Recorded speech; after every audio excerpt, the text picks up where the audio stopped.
Oui, bonsoir. Oui, bonsoir. Est-ce que vous nous entendez bien? Pas trop parce que j'ai la communication des fois qui est pas terrible. Et, Ah, mais bon, je vais quand même augmenter le son. C'est peut-être il n'y a mieux. pas de... on va Voilà. essayer de faire avec. Ok. Donc, pour ceux qui nous suivent, n'hésitez pas à commenter, à réagir ou à poser vos questions. Je m'occupe de la modération avec nos créateurs. Et là, on s'immisce du coup chez Joël de Jolby One.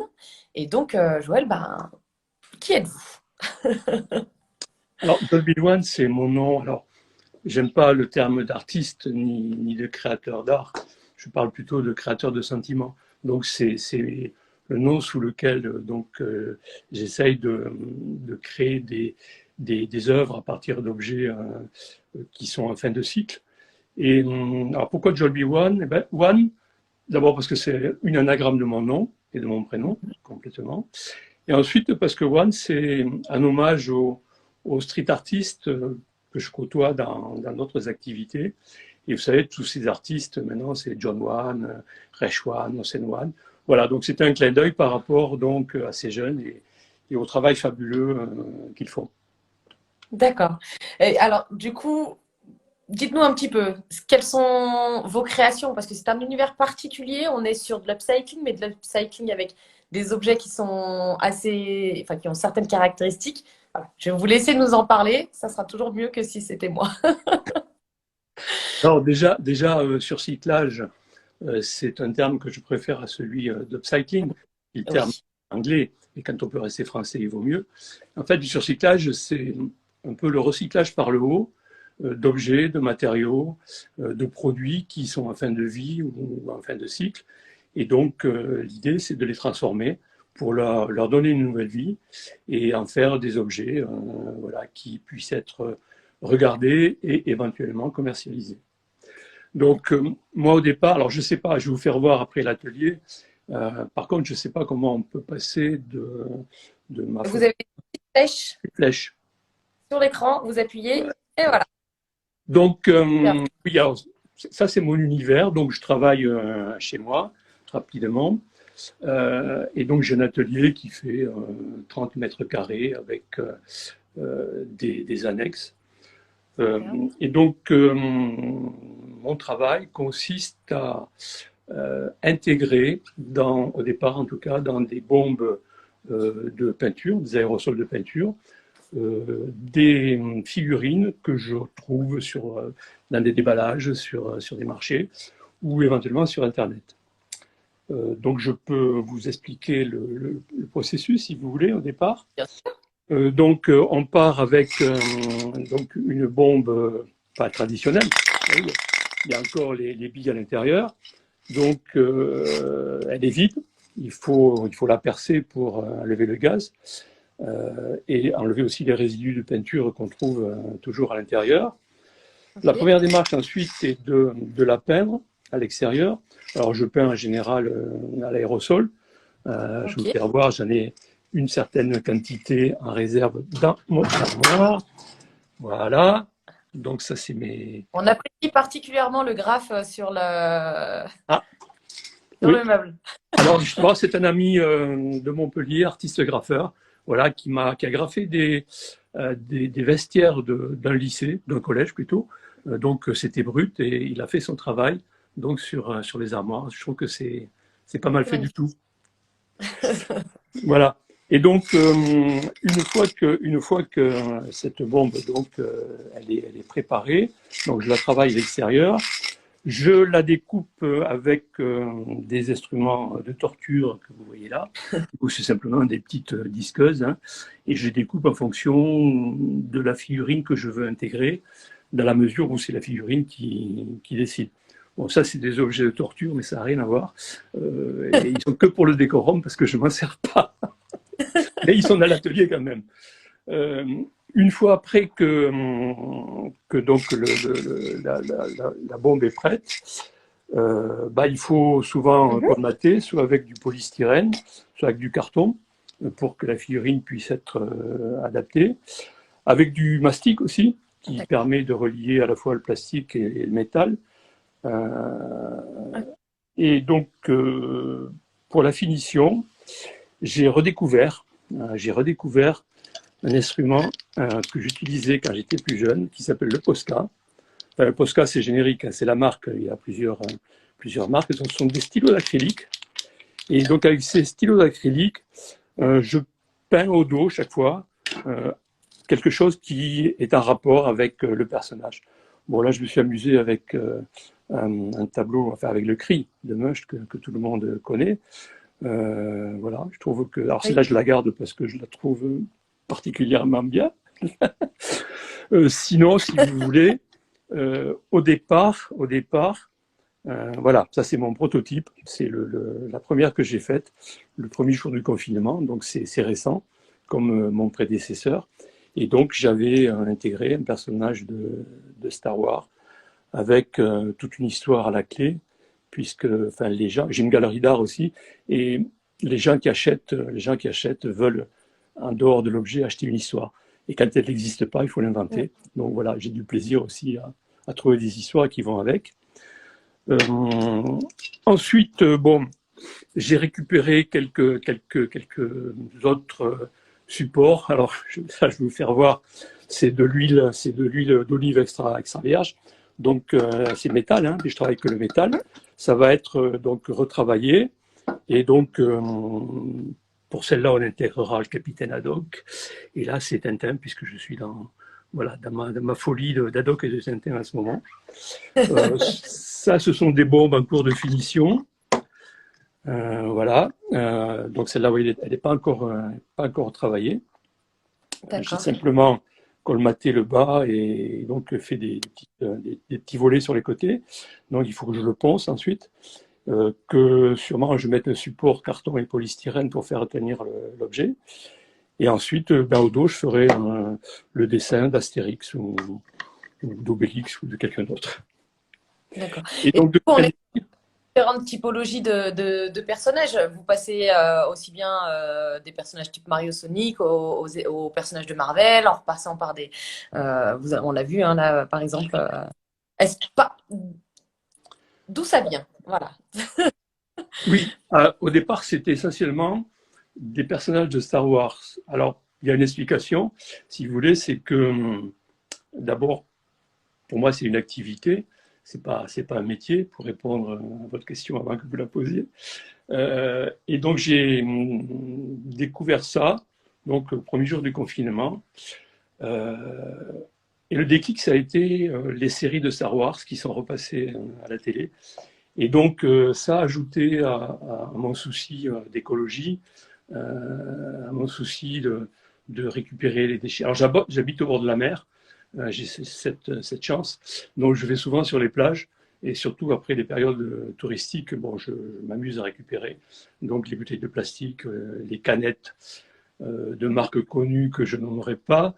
Donc, il y en a partout sur les plages, et bon, ça m'a interpellé. Et ce qui m'a interpellé aussi, qui est une des raisons qui m'ont conduit à faire ça, c'est que donc je suis juriste et j'ai une carrière d'assureur. Et pendant 50 ans, où j'ai été en activité, j'ai vu que ce qu'on appelle les catastrophes naturelles s'aggravaient au fil du temps, en termes de fréquence, en termes d'importance. Et donc, voilà, il y a bien un problème climatique et de gestion des déchets. Et donc, voilà, c'est aussi une des raisons qui m'ont amené à prendre des objets donc, qui ne servaient plus, qu'on jetait facilement, pour donc les transformer.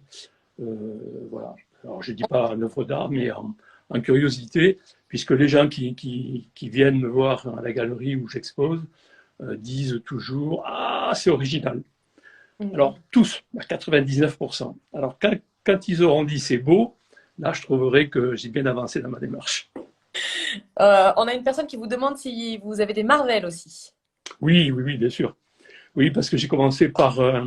Alors, j'ai du Spider-Man, j'ai du Hulk, j'ai enfin, bon, presque tous les Marvel, parce que les Star Wars, ça a été ma première démarche, mais après, voilà, je me suis intéressé à tout ce qui me tombait sous la main. au cours des déballages ou des vides-greniers que je faisais. Et j'ai même Monsieur Patate, pour pas le nommer. Enfin, bon, voilà, j'ai du Spirou. Je vais vous faire voir d'ailleurs, c'est plus intéressant que me voir parler. Donc, certains objets qui sont finis, je vais vous les commenter. Avec plaisir. Alors là, vous avez Goldorak, hein, qui est très tendance. Voilà. Alors, hop. Est-ce que vous arrivez à baisser légèrement la caméra pour qu'on puisse... Alors, attendez, je l'ai perdu. Il est là. Vous le voyez? Ah, ouais, ça y est, là, on voit bien. Voilà. Donc, la spécificité de ce Goldorak, en plus, donc, que j'ai redessiné, bien sûr, au Posca au dos, voilà, avec le masque. La spécificité, c'est que j'ai récupéré aussi les billes que vous avez entendu sonner tout à l'heure dans la canette qui est pas vidée, donc pour en faire un support. Voilà, ça, c'est toute une série concernant Molière, puisque ma boutique se situe à Pézenas, donc à une vingtaine de kilomètres d'Agde où j'habite, et donc c'est le 400e anniversaire de Molière. Et donc toute la ville est en fait toute l'année. Et donc j'ai réussi à récupérer quelques bustes de Molière. Et donc au dos, j'ai fait l'illustre théâtre avec du tissu recyclé qui est solidifié. Pour la petite histoire, je pense que c'était des sous-vêtements, bref. Et si vous voulez, avec des masques toujours de la comédie. Et donc voilà, là j'en ai fait toute une série, les masques changent, hein. Oui, bien La sûr. comédie, la tragédie, mais sur le principe, Pardon. sur le principe, c'est le même. Okay. Donc là, ce sont avec des aérosols, mais on a vu sur la droite, il y avait d'autres typologies de supports avec lesquels vous travaillez. Alors justement, si vous voulez de fil en aiguille, j'ai un jour un ami qui m'a dit, qui m'a amené un fût d'Esperado, donc c'est déjà plus important, plus gros, et qui m'a dit, je te mets au défi de faire quelque chose avec ça. Et donc forcément, ça m'a interpellé. Et donc j'ai fait la vague d'Okusai, puisque le personnage qui s'intégrait était un plongeur. Donc j'ai fait la vague d'Okusai. Et de fil à l'aiguille, je me suis aperçu qu'il y avait aussi des boîtes qu'on pouvait récupérer, certaines étant déjà lithographiées, je vais vous faire voir, et d'autres pas. Et donc je me suis amusé à intégrer des personnages dans des boîtes, carrément. Voilà, ça c'est ma démarche actuelle. Bon, après, alors ça, par exemple, ça en est une, c'est toujours du métal. C'est donc un frigo, apparemment, qui nous vient de Bretagne, puisqu'on voit l'écusson breton. Et donc, quand j'ai intégré Astérix et Obélix, et j'ai dessiné donc Obélix sur une des portes, et au dos, voilà, Astérix avec son menhir. Ok. Et là, c'est un vrai plaisir que de dessiner ça au Posca.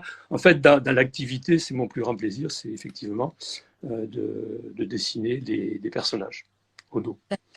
Vous voyez, j'ai un certain nombre de figurines qui m'attendent. Là, je dois avoir allez, tout ça c'est l'Astérix. Je dois avoir pour ça c'est des vanités. Je dois avoir pour un an de travail, quoi, facilement. Et donc, je vous fais voir les boîtes aussi en même temps, j'en ai quelques-unes. Ça, c'est une boîte de parfum d'Azaro. Belle boîte, grande. Donc, où je vais mettre des personnages aussi. Et après, c'est des boîtes. Ça, c'est une boîte de scotch. Une boîte de scotch. Celle-là, je ne sais pas comment je vais m'en sortir. Parce que les personnages lithographiés sont tellement beaux que je vais avoir du mal à les graffer. C'est vrai, pas faux. Et du coup, tout à l'heure, mais vous nous rappelez un petit peu où est-ce que vous trouvez les figurines? Enfin, au départ, sur les déballages et les marchés. Et puis, après, j'ai des amis. Alors, je fais partie d'une association. C'est pour ça que, même sans être du métier, j'évolue dans un secteur artistique. Je m'occupe notamment de la Société des Beaux-Arts de Béziers, qui est une association vieille, qui a été créée en 1878. Et donc, je suis entouré, bien sûr, d'artistes, hein, débutants ou confirmés, et notamment de street artistes aussi. C'est là où j'ai récupéré mes premières bombes. Voilà, donc si vous voulez, de temps en temps, quand on a des réunions, j'ai la surprise d'avoir des sacs pleins de boîtes de bons personnages. Ah bah super. Et au moins, du coup, ça vous permet d'avoir de la matière et absolument tout est dans cette démarche-là de surcyclage et de pouvoir récupérer des objets, de les détourner de leur fonction première pour en faire finalement des décorations voilà, que l'on retrouve, que vous pouvez retrouver, en tout cas ceux qui nous suivent hein, sur www.fr. Vous avez un panel de collections et réalisations. Donc, ce ne sont pas les créations qui sont en vente, mais en tout cas, on peut voir l'étendue de votre travail et la démarche de votre travail sur le site. Alors, du coup, là, vous nous avez dit, vous en avez pour un an? Alors j'ai un catalogue, donc qui est à mon nom, hein, Joel B1, donc sur cyclage. Ça, c'est mes premières productions. Alors comme j'aime écrire, bon, il y a aussi du texte. Vous voyez, alors, il y a quelqu'un qui vous parlait de Marvel. Voilà, par Oui. exemple, Spider-Man qui s'agrippe donc au dos de sa boîte avec son dessin. Le maître de l'eau, le lézard, Iron Man aussi. Ok. Voilà.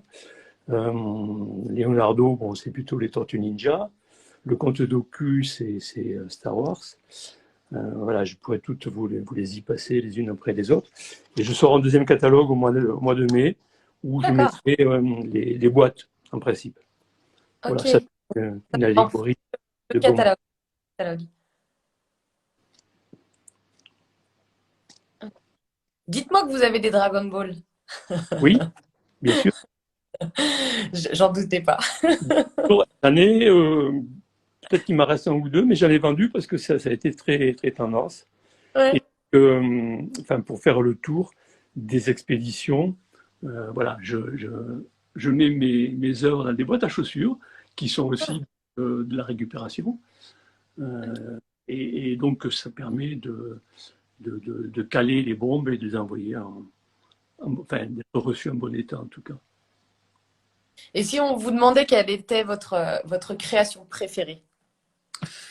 Alors, ma création préférée, je vais vous la sortir. Voilà. Bien que vous me poseriez la question. Alors, sur le plan pratique, c'est un fût de choupa choup. Alors, les choupa choup, c'est Oui, des sucettes, des hein, des sucettes. riz. Donc, ça, c'est un gros fût qui a dû sortir à l'occasion d'une série consacrée à Roy Lichtenstein, et donc qui était déjà sérigraphié, lithographié, avec des œuvres de Lichtenstein qui sont très reconnaissables, Oui. avec c'est un chantre du pop art, donc donc, était du temps d'Andy Warhol notamment, et qui a connu son heure de célébrité. Et donc j'ai effacé tout ce qui était publicité, et donc à la place, voilà, j'ai fait des dessins, donc style pop art. La Oui. pièce s'appelle Bouddha en pop art, voilà, avec Bouddha aussi, ses escargots sur le crâne, avec voilà, une fleur de lotus. Donc tout ce qui était publicité, je l'ai remplacé par, des effigies. Par-delà. Et donc je l'aime bien parce que d'abord, d'abord j'aime enfin, ma galerie, je vends, en dehors de la peinture, je vends de l'archéologie chinoise et des œuvres bouddhiques. Donc voilà, j'aime bien tout ce qui touche au bouddhisme. Et donc à l'intérieur, on retrouve donc une statue de Bouddha, donc qui s'intègre à l'intérieur. Et vous remarquez derrière des pastilles rouges que j'ai rajoutées pour rappeler le travail de Roy Lichtenstein. Ok. On a une personne qui nous demande si c'est compliqué de pouvoir utiliser toutes ces marques protégées comme Marvel ou Star Wars. Ce sont déjà des marques qui sont plus ou moins libres de droit quand on les trouve en vente directe sur les marchés. Moi, je n'achète pas en Chine ou ailleurs, donc c'est ce qu'on trouve sur les marchés. Il y a des marques qui sont plus protégées que d'autres, notamment celle-ci, là, qui s'appelle Tintin. Là, les héritiers enfin je ne sais pas si c'est Goscinny ou Uderzo, enfin, je sais qu'ils sont assez tatillons. Voilà, ça c'est une boîte que j'ai pas encore faite, mais que je vais faire avec. On a marché sur la Lune et objectif Lune. Vous avez la petite Jeep, la fusée, les personnages en scaphandre. Donc j'ai rajouté du carton. Alors si on enlève le carton, Vous allez voir, elle n'est pas faite encore, il y a du polystyrène. Voilà. Ok. Donc, je collerai le carton, mais je le collerai de l'autre côté. C'est-à-dire que je vais découper cette face arrière, voilà, qui ne sert à rien.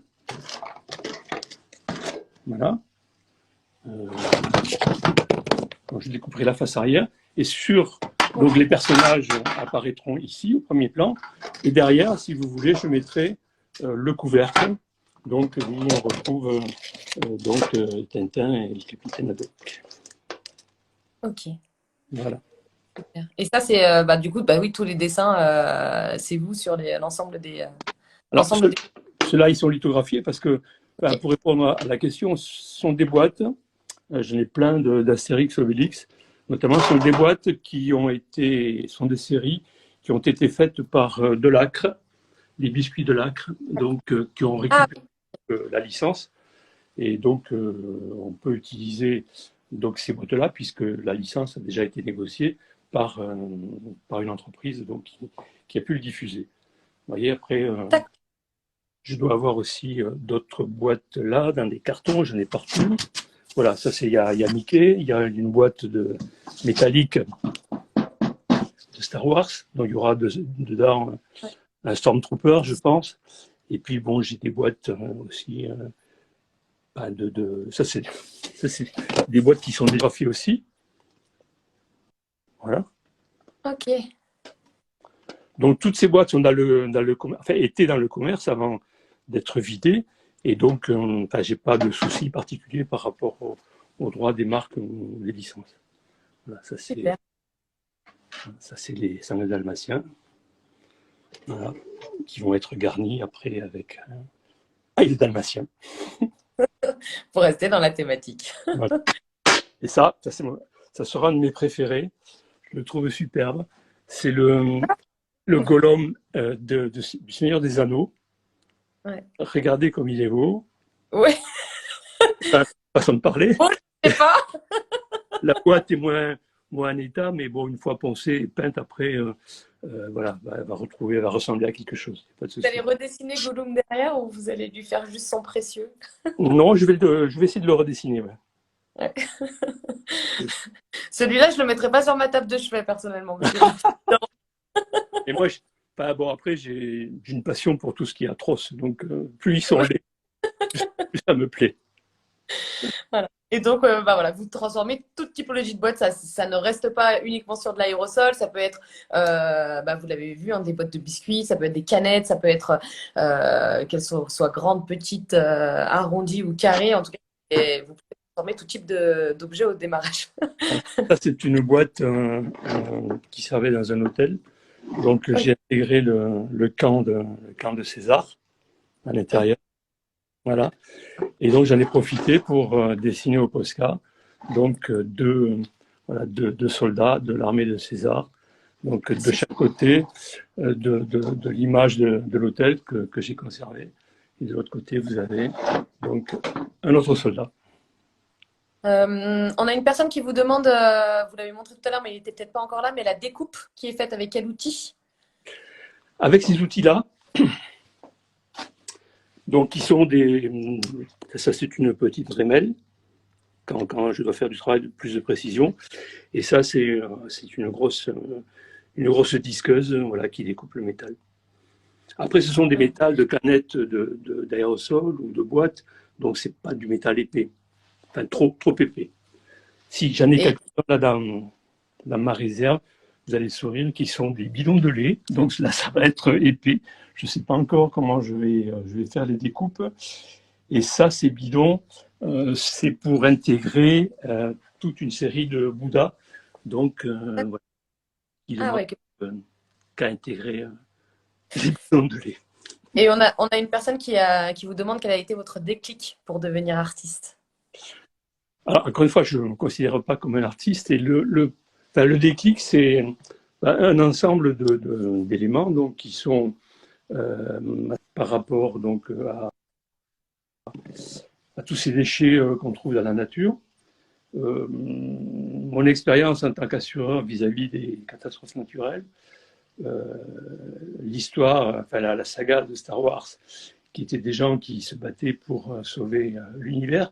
Et donc, c'est plutôt au départ une démarche écologique, que je revendique pas. Hein, tout le monde, à son niveau, essaye de faire le maximum pour que notre planète soit conservée au mieux pour nos successeurs. Et parce qu'il y a pas mal de références en tout cas, autour de vous, l'univers street art. Et c'est vrai que c'est dû à quoi? C'est dû aux rencontres? Oui, alors comme je vous disais, dans l'association de Béziers, on a un jeune qui fait du street art, qui enseigne des élèves. Donc il a toujours une bombe à la main en train de la secouer. Et donc il y a des paniers pleins de bombes vides, donc ça a été aussi un élément déclencheur. Et puis j'adore le travail, d'abord parce que ça permet de rester plus jeune quand on a un certain âge. Et donc c'est surtout des jeunes, enfin bon, il y a des quinquas aussi si vous voulez aujourd'hui. Mais voilà, j'adore leur travail. C'est pas que des tags ou des graffitis sur les murs hein, ou sur les trains ou voilà ou un sous-sol. Non, aujourd'hui vous avez des gens qui vendent à des prix importants et donc avec des supports qui sont différents comme des toiles ou du carton. Enfin bon bref. Et donc voilà, moi quand vous voyez ça, c'est voilà, attendez que je revois. Ça c'est pas moi. Quand vous voyez mes armoires, c'est superbe. Bon après. Ouais. Voilà, il y a ça, c'est un autre artiste, voilà, que j'aime beaucoup aussi, un artiste de Montpellier. Voilà, ça c'est un artiste canon. Voilà, j'aime Ouais. beaucoup le lettrage, hein. Ouais, Donc ouais. voilà. Et puis c'est, je sais pas, c'est les couleurs, la forme, voilà, le sentiment. La peinture, de toute façon, c'est du sentiment. Donc quand j'ai du sentiment, après, j'aime. Bah, écoutez, en tout cas, on vous remercie de nous avoir accueillis chez vous. Est-ce qu'on pourrait clôturer avec un petit mot que vous auriez? Bah, un petit mot, oui, pas l'activité de surcyclage est à la portée de tout le monde. Il suffit d'avoir des idées, peut-être un projet, et puis être à droit de ses mains. Et je crois que tout le monde qui veut s'en donner la peine peut arriver à produire quelque chose d'intéressant. Et puis vous verrez quand vous commencerez à faire un objet, des objets. Alors on travaille tout. Hein. Moi, j'ai organisé l'année dernière une journée du surcyclage à Béziers, où j'avais invité une quinzaine d'intervenants. Et donc, il y a des gens qui travaillaient le plastique, le bois, donc l'aluminium, enfin, le verre, tout un tas de matières. Donc, voilà, on peut arriver à faire des choses intéressantes. J'ai vu des objets fabuleux avec, par exemple, les ustensiles de cuisine. Je ne sais pas si vous avez eu l'occasion de voir des fourchettes, des couteaux et des cuillères retravaillées et ressemblant à des animaux, etc. On voit des choses absolument fabuleuses. Voilà. Écoutez, je vous remercie encore. On a quand même une personne qui vous dit un petit air de François Cluzet. Ah, bon, Voilà, au cas où vous ne le sauriez pas, vous ne le ah, saviez pas. il était plus jeune. Non, pas bon. C'est terminé pour ce soir pour la session des lives. On a été ravis de pouvoir venir chez Marc et puis chez vous, Joël. On nous dit également encore en bas que ça a été une superbe découverte. Donc, encore une fois, merci à vous de nous avoir fait découvrir votre univers, votre atelier et votre manière de travailler, et notamment vos inspirations. Et c'était vraiment très enrichissant. Pour les personnes. Parce que d'abord, vous êtes une équipe jeune, apparemment féminine, ce qui gâte rien au plaisir.